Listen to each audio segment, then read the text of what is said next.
Estou olhando para vocês aqui, lembrando que é o último culto de 2021. E aí, aqui no meio de vocês, e olhando para vocês, no olhinho de vocês, assim, me emociona, porque eu penso quantas pessoas preciosas Deus colocou na nossa vida esse ano, não foi? Você não tem isso para falar? Olha aí, para o lado da pessoa que está... Olha para o lado, tem uma pessoa do lado de você que é muito preciosa. Eu acho que toda vez que a gente ora, sabe como o Senhor nos responde? Com pessoas. Na minha vida, as minhas orações, o Senhor respondeu através de vocês. Isso foi muito legal esse ano. Nós vivemos experiências incríveis aqui. Incríveis, experiências de cura, experiências de libertação, experiências de salvação, restauração. Tinha gente que achava que não ia mais ter jeito. Teve um momento que a gente ficou mais tristinho. Mas o Senhor foi maravilhoso. A gente termina esse último culto de 2021 celebrando. Ontem foi Natal, não foi? Ontem foi Natal, dia de estar com os nossos familiares, dia de celebrar, mas não para de celebrar, não, continua. Continua celebrando, porque a gente lembrou que o nosso Salvador vive. Nós lembramos que o nosso Salvador nasceu. Nós lembramos que não tinha outro jeito para a gente. Não tinha outra forma. Ele era o único que podia vir, morrer pelos nossos pecados e dar esse tipo de vida que a gente vive hoje. E vai viver até a eternidade. Então, antes da gente começar uma palavra nova, vamos celebrar a Deus pelo que Ele fez na nossa vida em 2021. Aplauda o Senhor aí. Dá um grito de aleluia. Fala o que você quiser falar. Porque nosso Deus é grande e forte.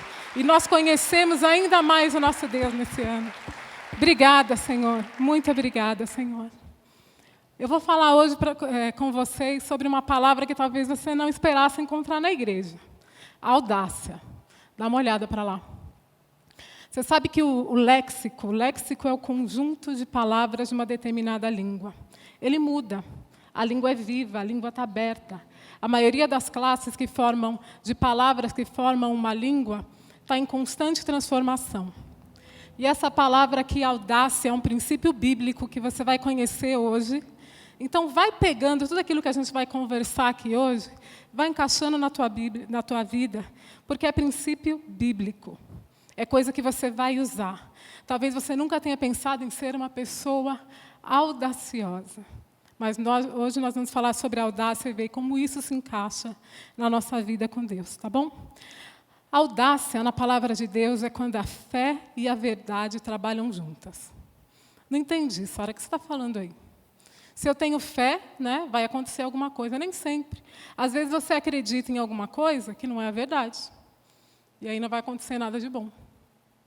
Ou pode ser que você tenha o conhecimento da verdade, está ali a Bíblia inteirinha, guardada no teu coração, só que você não tem mais fé para fazer a palavra trabalhar. Entendeu? É por isso que a gente precisa de audácia. Em geral, a gente associa a palavra audácia com coragem ou ousadia, mas não é disso que a gente vai falar hoje. Não é esse o assunto. A audácia que nós vamos falar não é coragem.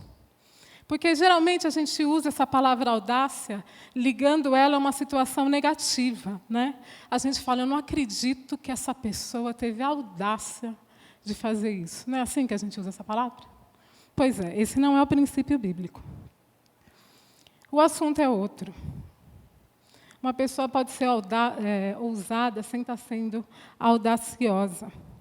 Audácia, guarda esse princípio na tua Bíblia, na tua cabeça, no seu coração.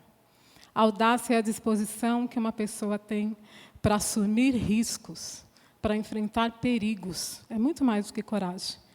E para inovar. Não adianta você ser corajoso para continuar fazendo aquilo que você estava fazendo até agora e que não dá mais certo. Está na hora da gente ser audacioso.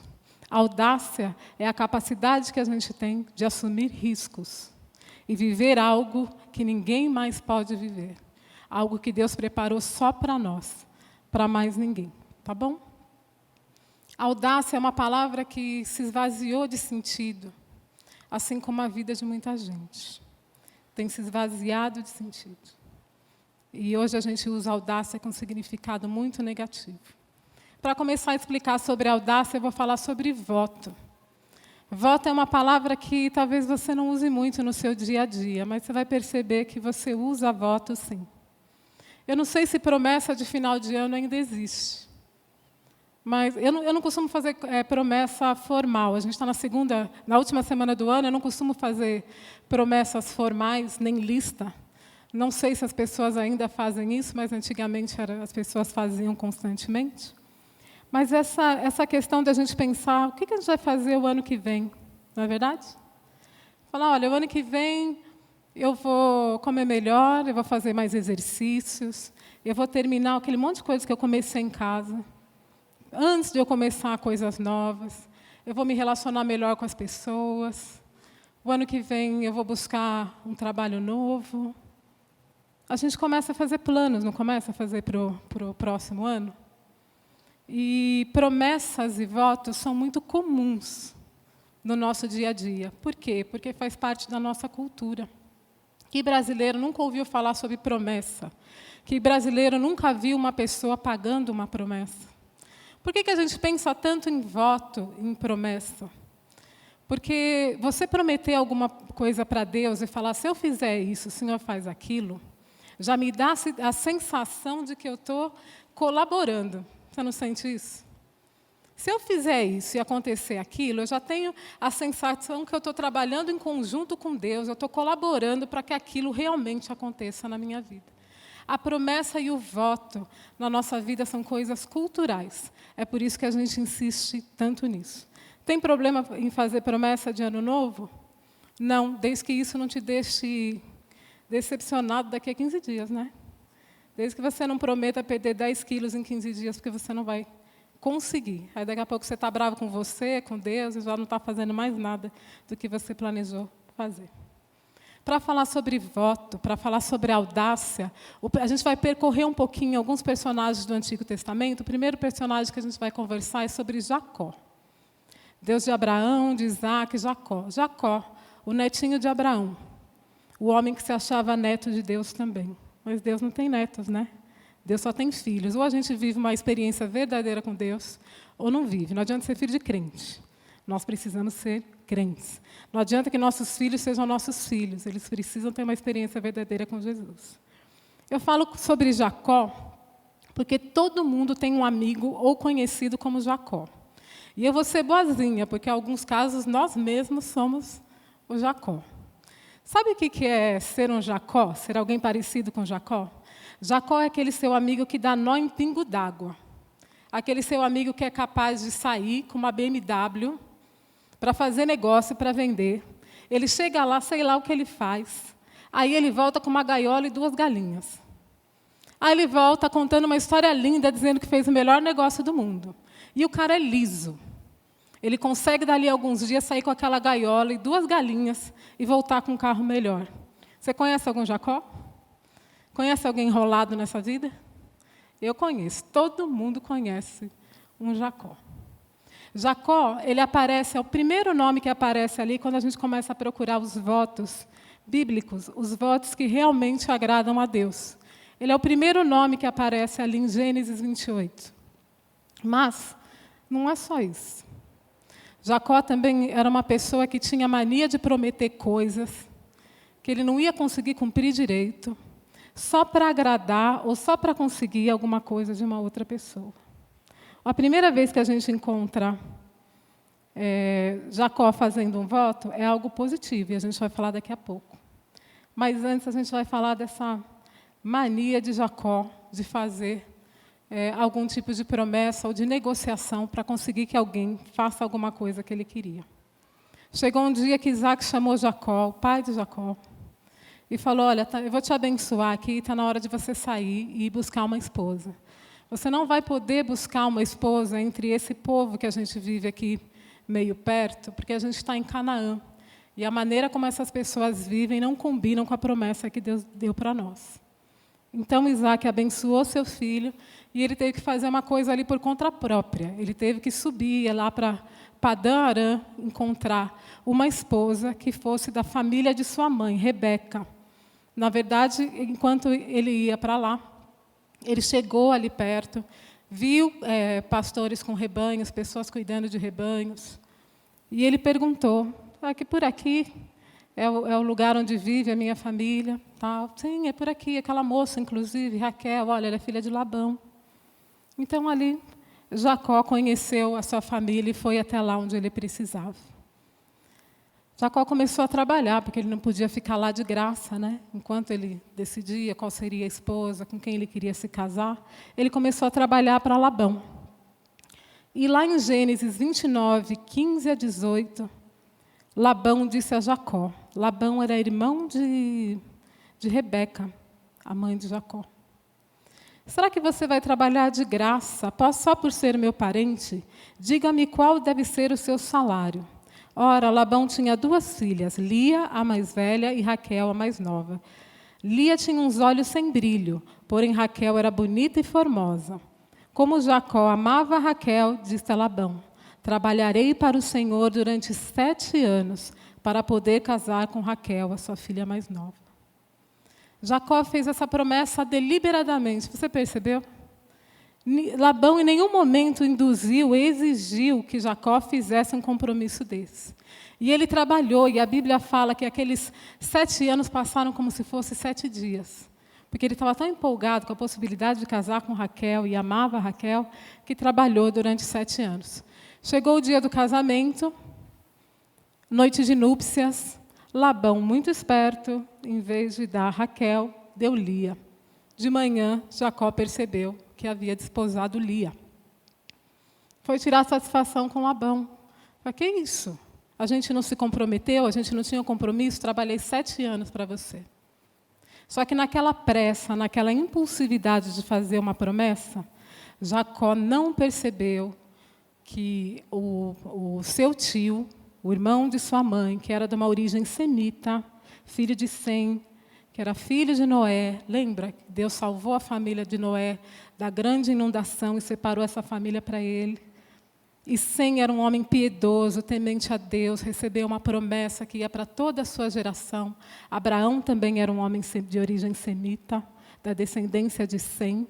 Ele foi ali para buscar uma mulher que fosse de uma descendência piedosa, que amasse a Deus, só que ele não percebeu, no seu desespero ali de fazer um negócio fácil, ou não é fácil trabalhar durante 7 anos, mas convencer o seu sogro de que seria um negócio bom para todo mundo ali, ele não percebeu quanto Labão se importava com a lei da terra, com os costumes da terra. E Labão deu uma volta nele. Jacó, que era tão esperto, recebeu um golpe.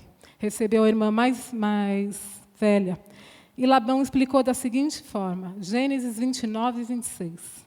Em nossa terra não se costuma dar em casamento a mais nova antes da primogênita. Então, Jacó trabalhou ali mais 7 anos. E será que ele percebeu quantas pessoas já estavam envolvidas com os costumes da terra e pouco se importando para a vontade de Deus? Ele trabalhou ali mais 7 anos. Quando assumiu o compromisso e passou o tempo lá da lua de mel com Lia, ele já recebeu Raquel. Algumas vezes eu escutei sobre esse período de tempo aqui, falando, não, é modo de dizer, o calendário é diferente. Não, não é não. Tem outro versículo que explica ali. Jacó trabalhou 7 anos por Lia, mais 7 anos por Raquel, depois mais 6 anos para conseguir sair daquela terra com seus bens. Tudo isso por conta de uma promessa boba. Em Gênesis 31, 41, diz assim, Jacó falando, 20 anos permaneci em sua casa, 14 anos trabalhei para o Senhor pelas suas 2 filhas, e 6 anos trabalhei para conseguir o meu rebanho. Da forma que Jacó se comprometeu com Labão, não foi audácia, ele não foi audacioso. Ele foi bobo mesmo, né? Foi um momento de empolgação, de tolice. E aí, a gente viu esse primeiro exemplo de Jacó para pensar que nós precisamos de audácia para receber a bênção de Deus, como Jacó recebeu a bênção de Abraão, de Isaac, foi sobre Jacó. Não era plano de Deus em momento nenhum que ele tivesse 2 esposas. Abraão foi casado com Sara, Isaac foi casado com Rebeca, e assim podia continuar. Esse era um costume da terra, um costume do povo, que Jacó acabou trazendo para a sua família por causa de uma promessa que não tinha nada a ver. Nós precisamos de audácia para receber a bênção de Deus e viver na bênção de Deus sem nos misturarmos com o que todo mundo está fazendo. A gente vai percorrer alguns personagens do Antigo Testamento, esse foi Jacó. E você vai perceber que esse assunto que a gente está tratando hoje, a audácia, ele tem algumas características. A audácia não é quando você tem coragem de tomar uma decisão ali que compromete toda a sua vida. A audácia é quando você consegue declarar exatamente aquilo que Deus tinha para você. Isso é um voto, isso é uma promessa. Os votos no Antigo Testamento, eles tinham algumas características bem claras. Era um compromisso solene, era feito na presença de Deus, era consciente de vontade própria, a pessoa não estava fazendo isso de forma forçada, colocava Deus como testemunha dessa promessa que a pessoa está fazendo e declarava exatamente a vontade de Deus. Se eu voltar um pouquinho, e lá para Gênesis 28, quando Jacó recebe a bênção de Isaac, e ele se compromete em sair daquela terra onde ele estava e ir lá buscar uma esposa para ele, que não fosse uma esposa de um povo idólatra, mas uma esposa que fosse do descendente semita, como ele era, ele declarou assim: se Deus for comigo e me guardar nessa jornada que eu empreendo, e me der pão para comer e roupa para vestir, de maneira que eu volte em paz para a casa de meu pai, então o Senhor será o meu Deus. Aqui fica evidente, né, o que acontece quando a audácia faz a fé e a verdade trabalharem juntas. Às vezes a gente passa a vida olhando a palavra de Deus fazer um efeito enorme na vida do outro, mas por algum motivo não faz na nossa vida. Ou a palavra de Deus trabalha na nossa vida, o Espírito Santo trabalha na nossa vida, mas tem algumas áreas que ficam de fora. Nossa, me sinto tão abençoado, mas relacionamento não dá certo. Entro e saio do relacionamento abusivo. Nossa, estou na igreja, tenho amigos de Deus, gosto da palavra de Deus, estou envolvido, estou servindo, mas saio de um emprego, entro em outro. Saio de um casamento, entro em outro. Parece que as coisas na minha vida não dão certo, a fé e a verdade não trabalham juntas. É por isso que a gente vai caminhar um pouquinho para você conhecer os segredos espirituais. Por que a fé e a verdade trabalham juntas? Isso depende da gente compreender o que Deus tem para nós, que não é o que tem para o outro. E fazer uma declaração daquilo que Deus tem para nós. Quando Jacó disse essas palavras, ele declarou exatamente o que Deus tinha prometido para ele, tinha prometido para o seu avô Abraão, tinha prometido para o seu pai Isaac, e a bênção que ele tinha sobre a sua família. Ele prometeu fazer uma jornada, foi isso que Deus falou. Lá em Gênesis 12, Abraão, vou tirar você, sai da sua casa, da casa da sua parentela, vem fazer a sua jornada, porque eu quero fazer de você um povo diferente. Eu quero fazer de você o meu povo. Hoje você não consegue ver isso. Você vai ter um filho só, o seu filho vai ter 2 filhos, vocês não vão conseguir entender o que eu estou falando. Vão passar alguns séculos até que vocês se tornem uma grande nação. Mas eu vou ter que tirar você do lugar onde você está e você vai ter que peregrinar. Porque enquanto você estiver envolvido com a cultura dos outros povos, as ideias, os pensamentos dos outros povos, você não vai conseguir entender o que é ser um povo de Deus. É por isso que Deus tomou essa providência. Jacó acabou de declarar que ia fazer a sua jornada, que ia receber segurança e provisão de Deus e que Deus seria o seu Deus. Quando Jacó fez um voto verdadeiro, que não foi uma promessa boba, ele só repetiu aquilo que Deus tinha para ele. Como é que eu sei o que Deus tem para mim? Como é que você sabe o que Deus tem para você? Só você sabe. Eu não sei. O que eu tenho certeza é que é algo que só pertence a você. Às vezes eu vejo o povo perder tanto tempo. Se eu cantasse como ele, se eu falasse como ele, se eu tivesse aquilo que ele tem, se meu carro fosse outro, se minha história fosse outra, se eu tivesse nascido em outra família, aí sim as coisas dariam certo. Será? Será que não está faltando audácia para descobrir o que Deus tem de verdade para você? Vamos caminhar um pouquinho mais e falar sobre Ruth. A história de Ruth está lá no livro que leva o nome dela, o livro de Ruth, na Bíblia. Está lá no Antigo Testamento. Acho que todo mundo também conhece uma mulher como Ruth, ou todo mundo conhece um homem como Ruth. Ruth é aquele tipo de pessoa que estava disposta a assumir um risco, estava disposta a perder. Ruth perdeu muita coisa para poder ganhar alguma coisa. É uma pessoa que já sofreu um monte. Teria tudo, teria qualquer motivo para justificar algumas escolhas ruins, mas ela escolheu fazer a coisa certa. Eu acho que nós temos pessoas perto de nós que fazem isso também. Todo mundo conhece uma Ruth. A história de Ruth acontece assim: durante o período em que o povo de Israel foi governado pelos juízes, antes de ter reis sobre o povo de Israel, teve um período que houve muita fome na terra. Eles não tinham supermercado para comprar comida. Aquilo que produzia, se a terra desse, se as colheitas fossem boas, eles tinham suprimento garantido. Se naquele ano acontecesse alguma coisa, não tivesse chuva, chovesse demais, tivesse algum tipo de peste, o povo passava fome. Foi isso que aconteceu nessa época. E um homem, Elimeleque, saiu da terra de Judá. Ele era natural de Belém de Judá. Ele saiu daquela terra com Noemi e seus 2 filhos e subiu, foi para Moabe, que era um lugar onde estava produzindo. Ele decidiu não passar aquele período de fome em Israel e foi procurar suprimento para sua família e uma vida melhor em Moabe. Chegando lá, as coisas começaram a dar muito errado, né? Coisa ruim atrás de coisa ruim. Eles tentando se estabelecer na terra, o pai da família morreu. Elimeleque morreu, Noemi ficou sozinha. Os 2 filhos dela se casaram com mulheres da terra, se casaram com mulheres moabitas. Mas eles eram israelitas, eles eram do povo de Deus, esse não era o plano. Eles assumiram mulheres, eles fizeram um compromisso com mulheres que tinham outros deuses, que tinham outro modo de vida. Naquele momento as coisas começaram a sair do lugar. Não demorou muito, os 2 filhos de Noemi morreram.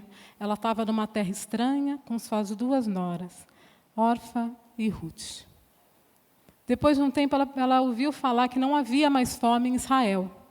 E ela falou, não, é hora de voltar. Arrumou as coisas dela para voltar, decidiu voltar para a terra. E conversou com suas noras, disse para elas, olha, não voltem comigo. Aqui onde vocês estão, vocês têm a possibilidade de se casar novamente, de ter uma história, de ter filhos. Não venham comigo, eu vou voltar sozinha. Orfa, quando ouviu isso, decidiu, voltou, achou que era melhor mesmo, concordou com Ruth, com Noemi. Mas Ruth decidiu fazer diferente. Sabe por quê? Porque nesse tempo de convívio que ela teve com Noemi, nesse tempo de convívio que ela teve com israelitas lá na terra onde ela vivia, ela conheceu um Deus que era verdadeiro. E Ruth, em Ruth 1:16, faz um voto. Ela faz uma promessa solene. Olha que interessante. Ela diz para Noemi, por onde quer que você for, irei eu. E onde quer que pousar, ali pousarei eu. O teu povo será o meu povo, e o teu Deus será o meu Deus.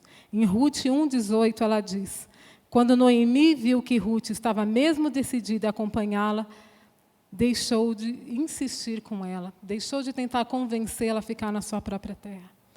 Essa palavra deliberada, esse voto que ela fez deliberadamente, essa decisão, significava que ela estava abrindo mão dos direitos dela, do povo dela, do futuro dela, dos parentes dela, do modo de vida que ela conhecia, para ir para uma terra que ela não conhecia, ser tratada de uma forma que ela não podia controlar. Ela não tinha ideia de como ia ser o futuro dela, mas ela declarou exatamente aquilo que Deus tinha para ela. Alguém tinha ensinado isso para Ruth? Não. Ruth fez um voto. Ela teve audácia. Nesse momento, a fé e a verdade operaram juntas na vida dela. E na história que segue no livro de Ruth, às vezes parece que Noemi está tentando fazer as coisas, encaixar as coisas. Não é. Você conhecendo a lei, você começa a perceber.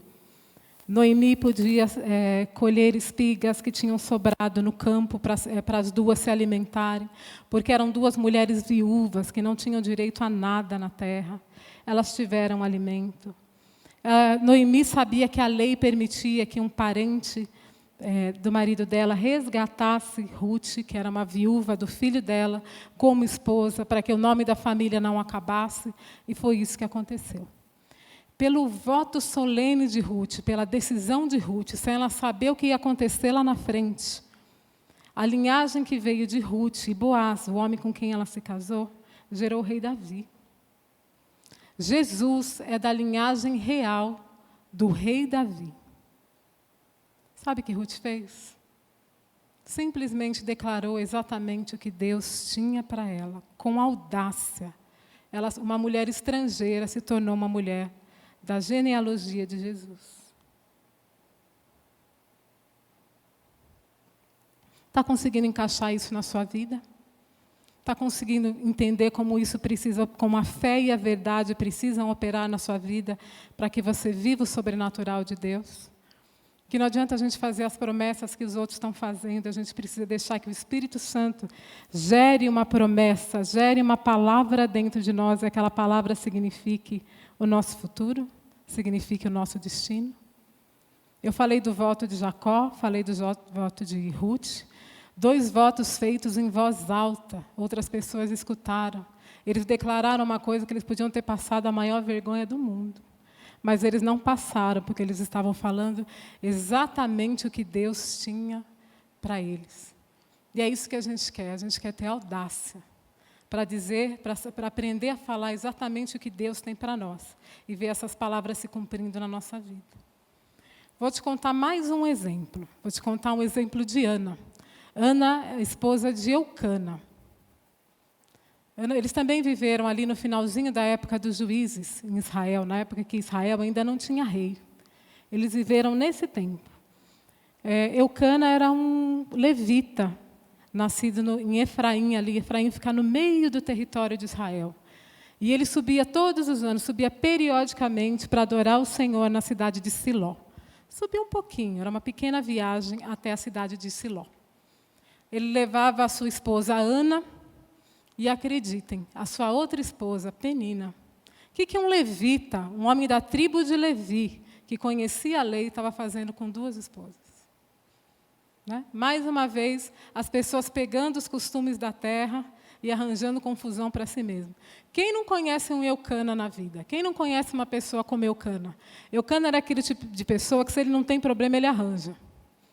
Eucana é aquele tipo de pessoa que está vivendo a vida bem, mas acaba trazendo um problema para dentro de casa e tumultuando toda a sua família. Assim foram as decisões de Eucana. E toda vez que eles subiam ali para adorar o Senhor e sacrificar, ele levava suas 2 esposas, os seus filhos, e Ana ainda não tinha filhos. Ela ainda não tinha recebido filhos. Essa era uma situação muito difícil naquela época, e ela era muito amada por Eucana. Ela não tinha dúvidas do amor de Eucana. Ela não tinha dúvidas que ela era amada e respeitada pelo seu marido. Mas, naquela época, uma mulher não ter filhos era uma humilhação muito grande. É como se fosse o sinal de que Deus não se importava com ela, não lembrava dela. Ela não tinha uma função. Ela simplesmente passou pela vida ali. E, toda vez que eles subiam, Penina humilhava a Ana. Penina via a Ana como rival, fazia piadinha boba, humilhava ela na frente de todo mundo, tornava a vida dela difícil. Nesse período que eles ficavam em Siló para sacrificar, Ana nem comia. Ela ficava só esperando o tempo passar para eles voltarem para a casa dele, ficava sozinha, chorando. E, numa dessas ocasiões, ela chorou muito e orou. Está lá, em 1 Samuel 1:11. Ela fez um voto, dizendo: Senhor dos exércitos, se de fato olhares para a minha aflição, para a aflição da sua serva, e te lembrares de mim, e não te esqueceres da tua serva, e lhe deres um filho homem, eu o dedicarei ao Senhor por todos os dias da sua vida, e sobre a cabeça dele não passará navalha. Eu fico aqui pensando numa mulher que nem tinha filhos e fez uma promessa dessa, um voto solene diante de Deus. Essa mulher, ela chorava tanto. Pense num lugar como se fosse a igreja. Ela estava na casa de Deus, o sacerdote estava lá, o sacerdote Eli, os seus filhos estavam lá servindo diante do Senhor. A mulher entra ali, ó. Nós não conhecemos a mulher. A mulher entra ali desesperada. Escolhe um lugarzinho ali para ela, chora o culto inteiro. Ela chora de um jeito e da boca dela não saíam palavras. Só se mexia e o sacerdote Eli olhava para ela para tentar entender o que afinal de contas ela estava falando. E o choro dela, o desespero dela era tão grande que Eli confundiu, achou que ela estava bêbada. Falou: mulher, Larga a bebida, olha que vergonha. Ela falou, não, eu não estou bêbada, não. Eu estou pedindo algo para Deus. E a forma como ela começa o voto dela, dá para perceber que a situação não estava fácil, né? Ela invoca o Senhor como Senhor dos Exércitos. A gente só chama o Senhor dos Exércitos quando a gente está no meio de uma guerra, não é verdade? Aí sim nós precisamos de um Senhor dos Exércitos. Ela entregou essa oração para Deus, ela consagrou o seu filho para Deus com audácia. E ela declarou exatamente a vontade que Deus tinha para ela. Você sabe como termina essa história, a história de Ana?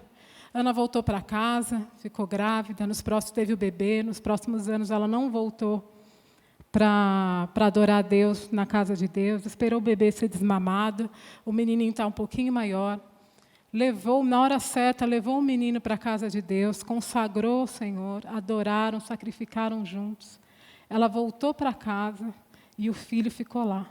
E serviu a Deus, o filho de Ana serviu a Deus e foi decisivo na história de Israel. Porque uma mulher, no momento de dificuldade, ela teve a audácia de fazer uma declaração, a declaração que só servia para a vida dela. E em 1 Samuel 1, 27 e 28 diz assim, era por esse menino que eu orava, e o Senhor me concedeu o pedido que fiz. Por isso também entrego ao Senhor. Por todos os dias que viver, será dedicado ao Senhor. E ali eles adoraram ao Senhor. O nome desse menino era Samuel. Samuel foi o último juiz de Israel, foi o profeta, o líder espiritual do povo durante os primeiros anos da monarquia. Foi ele que consagrou os 2 primeiros reis, consagrou o rei Davi. Enquanto ele era juiz da terra, ele venceu guerras, o território aumentou, Israel avançou. Israel expulsou os inimigos do território. Esse era o menininho que estava envolvido nessa história. Porque uma mulher resolveu fazer um voto solene. O plano de Deus não só para a vida de Ana e para a vida de Samuel, mas sim para a vida de toda uma nação. Nós estamos aqui hoje como igreja, nos reunindo como povo de Deus, porque essas pessoas tomaram a decisão certa na hora certa. E Deus pôde cumprir as promessas dele na vida dessas pessoas. Pessoas que tiveram a audácia de decidir. Queria contar para vocês também mais uma história. Essa história é a história de Davi, você está cansado de ouvir, por isso que eu queria te contar de um outro ponto de vista. Queria fazer você pensar um pouquinho. Você já está me escutando há algum tempo, e eu queria fazer com que você pensasse um pouquinho. Exercita aí a cabeça. Davi escreveu pelo menos, dizem que são uns 70 salmos, e nos salmos de Davi sempre tem essa palavra recorrente, votos, cumprir os votos, apresentai os votos, cumprir as promessas que faz diante de Deus. Davi é um cara que entendia dessa questão de audácia. E eu vou falar para vocês um pouquinho da história de Davi e de Golias, mas vou contar de um outro ponto de vista. Se você ficar incomodado, aguenta, que a gente vai chegar lá. Davi é uma pessoa que talvez a gente conheça também. Talvez a gente tenha um Davi na nossa vida, mas se você não encontra um Davi toda hora, Davi são pessoas raras. Davi são pessoas que existiram justamente para que existisse a audácia na terra. A gente tem Davis ainda hoje. Quando você encontrar um Davi, ame de verdade, sabe? Não deixa ele passar, não, porque Davi são raros. Né? Vamos lá para a história de Davi e Golias, que está em 1 Samuel 17. A história que você está cansado de saber, se você frequenta a igreja desde pequeno, você já ouviu lá no Ministério Infantil, não sei quantas vezes. Eu conheço essa história, eu sei, eu também conheço. Os filisteus, eles eram um povo que viviam assim, no cantinho de Israel, numa região que até hoje vive em guerra constante, a faixa de Gaza. Você já escutou falar isso na televisão. Era aquele cantinho que fica na área costeira, que tem saída para o mar. E filisteu é um povo briguento. A gente chama aquela região de Palestina por conta dos filisteus. A terra dos filisteus, Palestina. Os filisteus são conhecidos. Quando Deus tirou o povo do Egito e guiou ali sob a liderança de Moisés, eles fizeram um caminho de 40 anos. Porque se aquele povo com mentalidade de escravo tivesse ido pelo caminho mais curto, eles teriam chegado na terra prometida em 15 dias. Só que eles não teriam chegado, porque eles teriam enfrentado os filisteus e eles não eram um povo que conseguiu enfrentar a guerra ainda. Eles precisaram de 40 anos para conseguir enfrentar uma guerra e conquistar a terra prometida. Os filisteus estão na história do povo de Deus há muito tempo e continua. A briga lá continua naquele território ali da Palestina. Nesse momento, em 1 Samuel 17, Samuel já tinha enfrentado briga com os filisteus. O rei, naquele momento, era o rei Saul. Os filisteus queriam avançar sobre o território de Israel. Eles não paravam quietos. Era o tempo todo tentando entrar no território. O tempo todo tentando entrar no território. Naquele momento, os filisteus tiveram a seguinte estratégia de guerra. Ficaram numa montanha do lado de cá. Aqui tinha um vale. E Saul convocou todos os homens de Israel para que viessem lutar contra os filisteus. E eles ficaram na montanha do lado de cá. O exército inimigo daquele lado, o exército de Israel desse lado. Aqui no meio tinha o quê? Um vale. Só que era um vale que não tinha uma barreira física de verdade, não existia uma barreira física. Forma essa ideia na sua cabeça. Não tinha uma floresta que tivesse árvores difíceis de passar, não tinha um rio caudaloso que não desse para passar nado, não tinha buraco, não tinha nada. É um vale que tem um chão arenoso, umas pedrinhas maiores, menores, nada demais. E uns arbustos, um pouco de árvore, uma graminha rasteira lá, e acabou. É um lugar meio seco. Esse é o cenário da batalha de Davi e Golias. Não tinha nada entre eles. A primeira informação que eu vou te dar é, se eles quisessem brigar de verdade, eles já teriam brigado. Se eles quisessem se envolver em guerra, eles já teriam se envolvido. Só que a batalha homem a homem, ela é sempre uma grande burrice, porque morre muita gente, né? Você tem um exército enorme, o inimigo tem um exército enorme, se vocês se enfrentarem em batalha homem a homem, vai morrer um monte de gente. Então, o primeiro segredo espiritual da batalha de Davi e Golias, para você pensar isso de um jeito diferente, é que era um grande teatro. A guerra, seja ela real ou espiritual, ela envolve um grande teatro. É aquele negócio de ficar fazendo ameaça, de ficar intimidando, de ficar minando, sabe? Toda a boa vontade moral que um soldado tenha para lutar. Enquanto fica aquela conversinha de eu vou te matar, o meu exército é maior que o seu. Olha, eu estou indo por trás de vocês e vocês vão morrer e não vão perceber. Eu tenho uma estratégia melhor. Todas essas estratégias de intimidação, quanto mais elas duram, faz com que qualquer soldado comece a desanimar. Sabe outra coisa, quando a guerra, esse teatrão ele começa a durar muito? A comida começa a acabar. Não tem cama boa para dormir na guerra, não é verdade? As pessoas começam a ficar cansadas, dói aqui, dói ali, estou com dor de cabeça. A fonte de água, se tiver uma fonte boa, tudo bem, você tem água, mas ela pode ser facilmente contaminada. Aí você tem aquele exército enorme, todo com dor de barriga. E na iminência de uma guerra. Isso é o grande teatrão da guerra.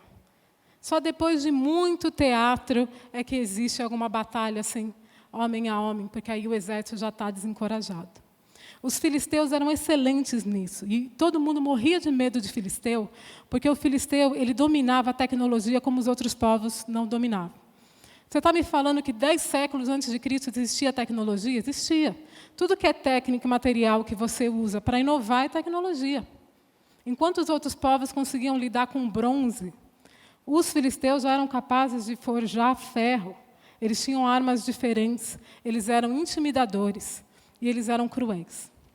Estava o exército de Israel daquele lado, o exército dos filisteus do outro lado, nenhuma barreira física, e um homem que tinha mais ou menos 2,90 metros.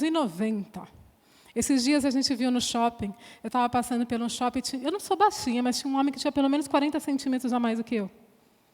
E ele não tinha 2,90 metros. Imagina um homem com 2,90 metros, no meio do exército. Você vê o exército e vê alguém muito maior. Durante 40 dias ou mais, ele ficava gritando lá do outro lado, gritando impropérios, ameaçando o povo de Deus, gritando, trazendo covardia, né? Trazendo um sentimento terrível. Como você vai enfrentar um homem daquele tamanho? E os homens do povo de Israel estavam lá todos os dias ouvindo aquele tipo de intimidação. Olha o tamanho do teatro. Agora, pensa em Golias. Pensa num homem tão grande, é por isso que eu quero que você veja essa questão de um jeito diferente. Pensa num homem tão grande, que a Bíblia não diz que é um gigante, fala que é um homem muito grande. Pensa nesse homem carregando um peitoral e um chapéu, um capacete de bronze que pesava pelo menos 60 quilos. Além disso, ele tinha algo que guardava as suas pernas, que também era de bronze. E ele tinha um escudo, que também era de bronze. E ele tinha uma lança, que só a ponta da lança pesava pelo menos 7,2 kg. Só a ponta da lança. Isso quer dizer que aquele homem com 2,90 metros, ele tinha que pesar mais de 200 quilos para ficar em pé, senão ele seria muito magro. Era um homem de mais de 200 quilos, com uma armadura e carregando algo que devia pesar mais 90 quilos. Me fala de verdade, você acha que... Eu sempre fico pensando sobre isso. Você acha que esse homem seria um homem ágil na guerra? Um homem que pesa mais de 200 quilos, carregando uma armadura que talvez pese 100 quilos? Será que ele seria um homem super ágil na guerra?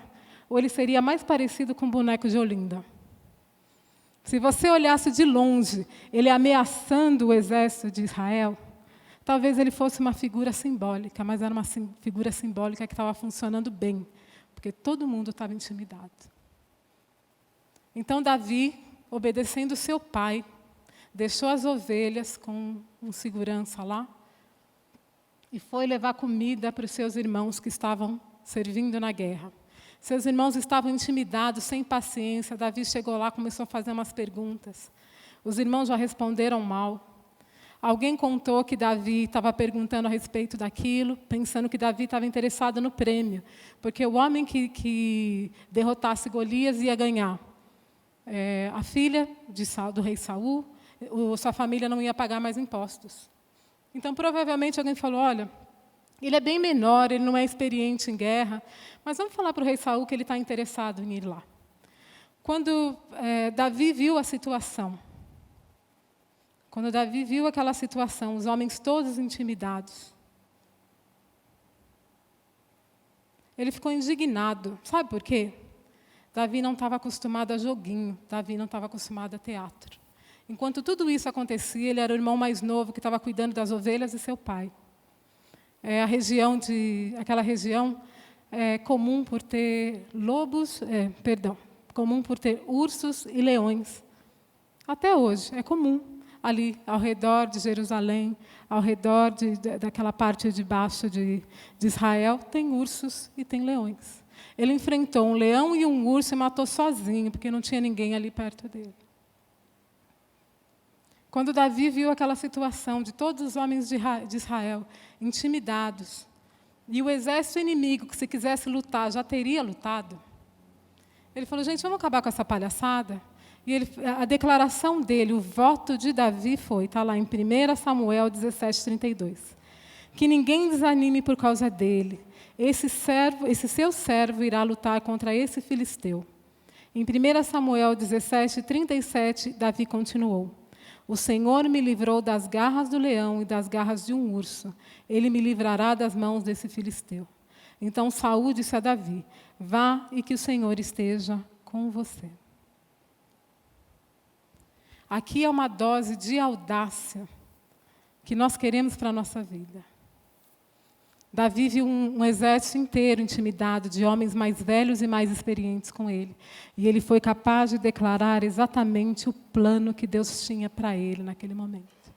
Ele foi capaz de se indignar com a situação. Ele foi capaz de não entrar no joguinho. Ele foi capaz de ter uma reação diferente. Eu lembro que Ana fez a sua declaração em silêncio, seu voto em silêncio. Jacó e Ruth fizeram o seu voto em voz alta. Davi fez o seu voto na frente de um rei. O rei ofereceu para ele toda a armadura real. Davi tentou colocar, ficou tudo desengonçado, aquela armadura não era dele. Davi foi enfrentar o homem grande de 2,90 metros, sem armadura nenhuma, do jeitinho que Deus o fez. Pegou ali um instrumento, a arma que ele estava acostumado, que era uma funda, pegou algumas pedras, porque o que não faltava naquele terreno é pedra. Depois você procura lá o vale onde o Davi e Golias lutaram. Ele pegou aquelas pedras, escolheu 5 pedrinhas, foi lá enfrentar os gigantes, girou, e acertou uma pedra. De novo eu falo, será que ele não era uma figura simbólica, meio desengonçada? Porque quando a pedra entrou aqui, bem no meio da testa, ele desmoronou. Davi foi o único que conseguiu perceber que aquilo era uma arma de intimidação e não um guerreiro ágil que pudesse causar prejuízo mesmo em guerra. Quando o homem caiu, o homem grande caiu, Golias caiu, caiu toda a moral dos filisteus.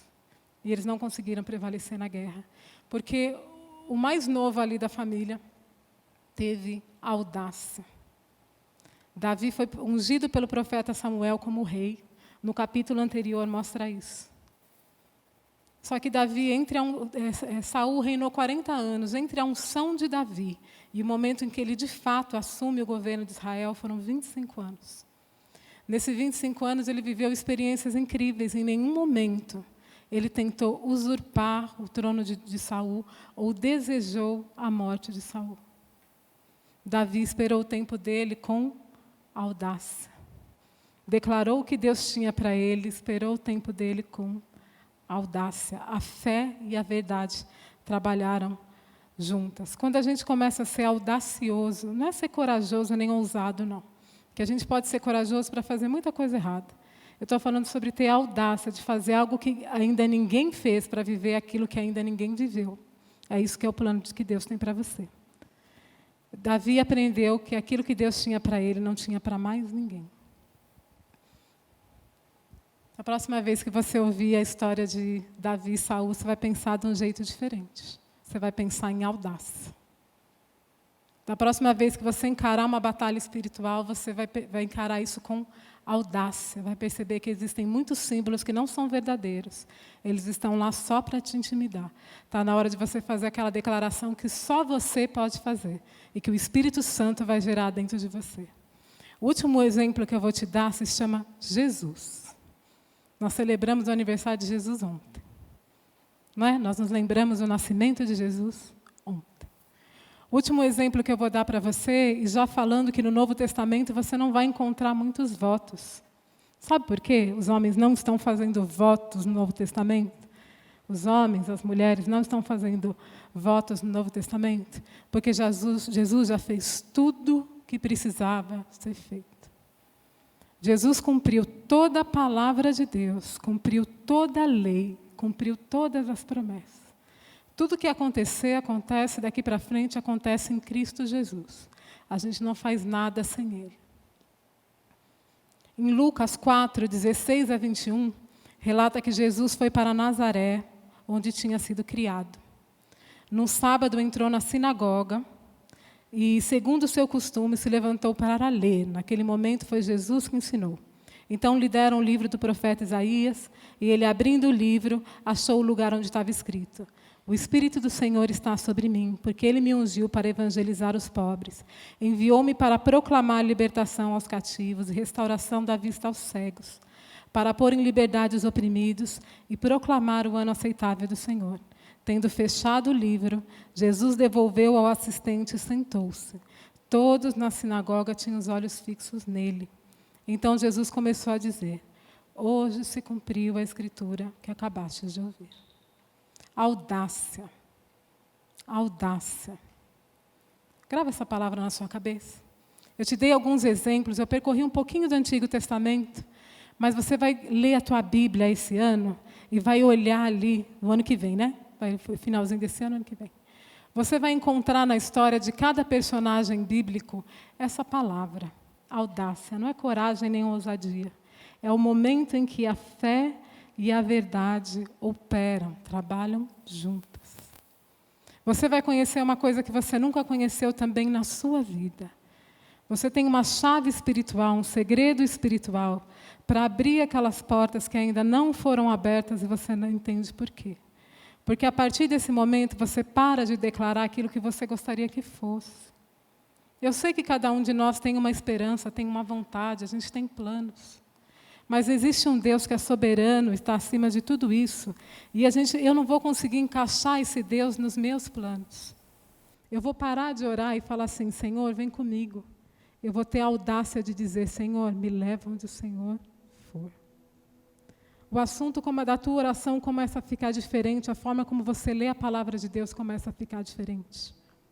No Sermão da Montanha, Mateus 5, 34 a 37, Jesus explica para os judeus a respeito das promessas que eles tinham o hábito de fazer quando eles não queriam cumprir.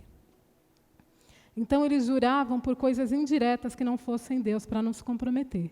Eles juravam pelos céus, eles juravam pela terra, eles juravam por Jerusalém, mas eles nunca colocavam Deus no meio, porque o juramento que eles estavam fazendo, o voto e a promessa, eram deliberadamente mentirosos. Então, Jesus ensina para eles assim: para com isso, vocês não precisam mais fazer nenhum tipo de promessa, apenas cumpram, seja o falar de vocês sim, sim, não, não. Apenas sejam verdadeiros. Eles não conseguiam ter a visão que nós temos hoje, de ver que Jesus já cumpriu em si mesmo todo o voto que precisava ser cumprido. O que nós precisamos hoje é ter a mente de Cristo, o coração de Cristo, a mesma disposição e atitude de Cristo. O Senhor foi, nosso Deus ascendeu aos céus, Jesus subiu aos céus. Ele está lá com o Pai, mas Ele não nos deixou sozinho, Ele deixou o Consolador, que é o Espírito, é a vontade que nós precisamos, a disposição do coração que nós precisamos, para romper com o medo, romper com tudo aquilo que nos prende e não permite que a gente tenha audácia. Agora que você entender um pouco melhor o significado da palavra audácia, e o ano vai começar, não deixa a sua vida se perder em promessas vazias. Eu preciso de audácia para viver o que eu vou viver agora. Você precisa de audácia para viver o que você vai viver agora. Foram 2 anos em que a gente só pensou em sobreviver. Se eu não morrer, tá bom. Gente, acabou. Você precisa de audácia. Deus tem um plano para a tua vida que não tem para a pessoa do lado. Deus tem algo que só você pode realizar. Algo que o nosso Deus vai fazer através da sua vida, que se você não se levantar com audácia, você vai perder. Em 2022, não se envolva com promessas vazias, não se envolva com votos de tolo. Nós precisamos de audácia. Nós precisamos de audácia porque a fé e a verdade, elas precisam operar em conjunto na nossa vida. Aquilo que a gente crê, aquela palavra que você vem todos os domingos aqui, todas as terças-feiras, a mesma palavra que eu tenho recebido, que tem sido combustível para a minha vida, ela precisa operar junto com a fé. E a fé é um dom de Deus, dado de graça. Chegou o momento de nós termos audácia, viver as promessas de Deus e a vontade de Deus de um jeito que as pessoas comecem a olhar a tua casa e comecem a olhar a tua família e falar assim: eu não sei o que você tem, mas eu preciso viver isso. Que as pessoas que convivem com você no teu trabalho te chamem e falem assim: olha, me conta o que tem aqui, aí na tua vida, que eu não sei o que é, mas tem alguma coisa me incomodando como eu olho para você e eu vejo que eu não posso mais viver desse jeito. Jesus Cristo, na cruz do Calvário, cumpriu tudo o que precisava ser cumprido e realizou tudo o que precisava ser realizado, para que você tivesse completo acesso ao trono de Deus. É mais do que coragem, é mais do que ousadia. Crie seus filhos com audácia, sustente o seu casamento com audácia, não importa o que as pessoas estão fazendo. Seja uma pessoa íntegra com audácia. Honre os teus negócios. Seja verdadeiro. Fale a verdade quando ninguém está falando. Eu te convido hoje para ser uma pessoa audaciosa. Porque esse é um princípio bíblico que está à sua disposição. E essa palavra hoje, ela se enche de sentido para você. Quando você encontrar uma guerra, quando você encontrar uma dificuldade, quando você encontrar uma porta fechada, faça a declaração que Deus já colocou no seu coração. Eu não conheço, mas você sabe qual é. Eu sei qual é a minha declaração. Eu sei qual é a minha declaração de fé. E eu tenho feito ela repetidamente e vivendo algo extraordinário de Deus. Amém? Vamos ficar em pé? Fique em pé com audácia. Não dá para ficar de pé de qualquer jeito. Em nome de Jesus. Fique livre para orar da maneira que você quiser, tá bom? Fique livre para lembrar do teu chamado. Não tem ninguém nesse lugar hoje que não tenha um chamado de Deus. Fique livre para lembrar dos sonhos que Deus já colocou na sua vida e você acha que não vão acontecer mais. Fique livre para clamar pela restauração que você não clamava mais. Fique livre para colocar diante de Deus o que você precisa de suprimento das necessidades. E não tenha medo de falar valor diante de Deus. Tira da tua frente o pouco, tira da tua frente o limitado. Se você quiser ajoelhar, você ajoelha. Se você quiser virar para a parede, você vira. Só não deixa de clamar ao Senhor, abrir a tua boca e fazer a oração que você precisa agora. Fazendo uma declaração solene. Você pode fazer como Ana. Os seus lábios podem se mexer e ninguém ouvir o que está saindo. Você pode fazer como Davi e declarar diante dos céus o que Deus tem para você.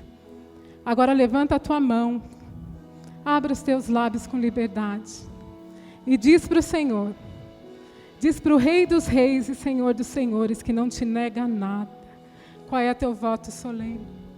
Fala, meu querido, fala, minha querida. Começa a falar. Se você ora em línguas, comece a orar em línguas. Se você tem algo aí dentro de você que você precisa colocar para fora, coloca. Que você receba a plena revelação do teu Deus hoje. E saiba o que Ele tem para você. E não pare de repetir isso como um voto solene, como uma decisão verdadeira, para que você viva tudo aquilo que Deus tem para você. A partir de agora, em nome de Jesus, a tua fé e a verdade de Deus, elas operam juntas para o teu bem. E aí você volta para contar os testemunhos. Volta para contar os testemunhos desse dia. Porque o Senhor está agindo na tua vida em nome de Jesus.